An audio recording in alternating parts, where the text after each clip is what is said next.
Бүгін Құран жаттау орталығында жақсы жаңалықтармен бөлісетін боламын сіздермен. Көптеген кісілерде сұрақ туындауы мүмкін. Біраздан бері Құран жаттау орталығына демеушілік білдіріп келеміз.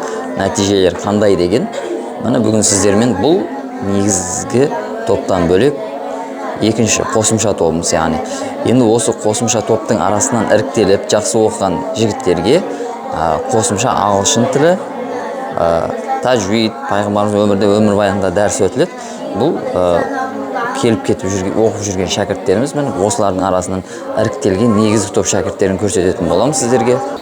Медресеміздің, яғни Құран сауаты курсымыздың ішіне кіретін боламыз.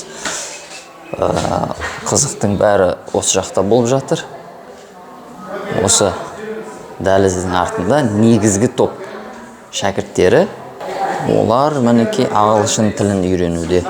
Ағылшын тілін.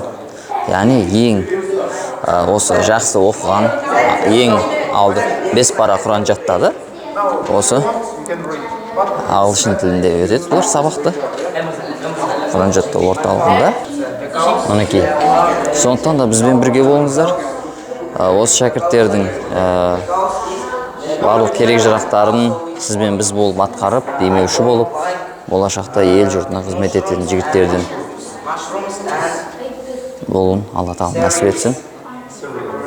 Ең қызығы бұлардың демеушілері, құрметті бауырлар, сіздер боласыздар.